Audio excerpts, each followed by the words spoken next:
We've shared stories tonight about people building businesses, reviving traditions, and bringing communities together. Our final story shows yet another way connection is happening right here in our region. It's a game that's been around for centuries, filled with strategy, skill, and a little bit of luck. And now, Mahjong is experiencing a surge in popularity, especially here in the Charlotte Metro. Once stereotyped as a pastime for seniors, the game is now drawing players of all ages. Carolina Impact's Dara Khalid, along with videographers John Branscombe and Russ Hunsinger, show us how this classic game is building community, one tile at a time. It's Tuesday night, which means it's time for some Mahjong.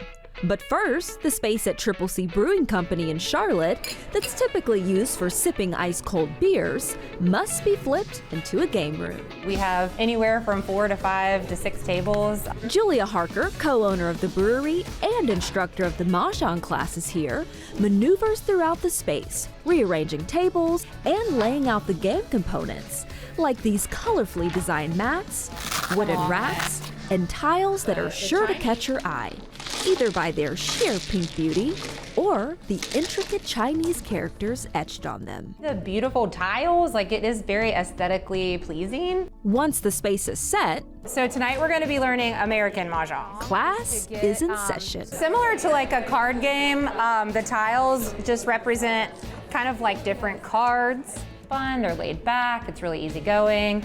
I try to make it interactive so people feel comfortable asking questions, and there's a lot of laughter. That's the BAM, like bamboo. Throughout the 2-hour class, Julia goes into full-on teacher mode. So the different suits in the tiles are gonna be 3 different suits. Using a PowerPoint to go over the basics. Then, when it's time for students to try on their own, she's there to help along the way.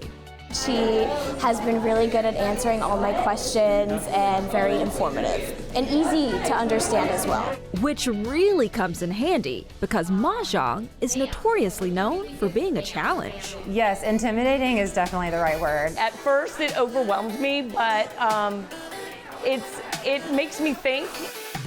The tile game began in China during the 19th century and has since spread across the world, including right here in the US, where we've adapted our own version, calling it American Mahjong. There's some different rules and some different tiles that are involved in the American Mahjong. It's similar to Rummy in that you're making runs. If that's still confusing, here's another way to explain it. At the beginning, you deal kind of like you would with cards, and then everybody gets a mixture of tiles, and then you start to kind of figure out what run you want to do, and by discarding and drawing and trading and things like that.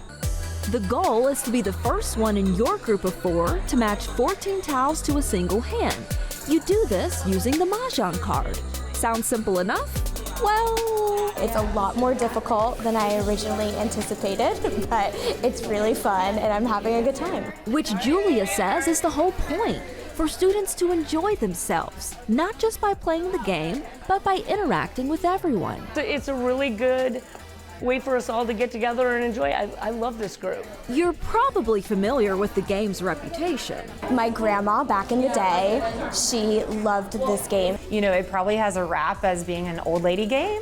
But there's a much wider demographic here, from men to women of all ages. It's turned into a multi-generational game. You might see people in their 20s that live in the apartment complexes around here, but you also might see older women and adults in their 60s playing. I've even taught my kids how to play.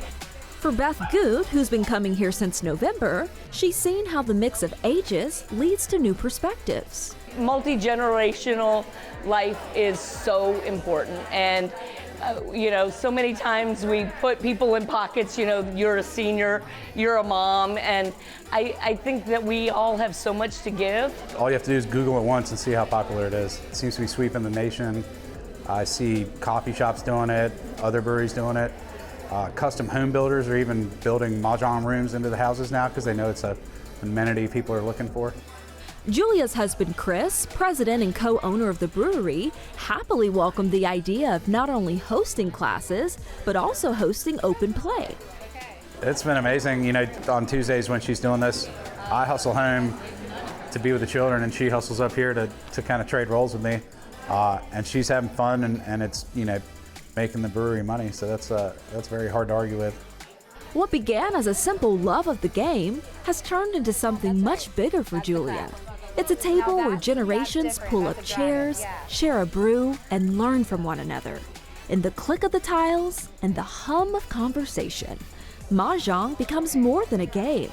It's a bridge, proving connection doesn't depend on age, just a willingness to sit down and play together.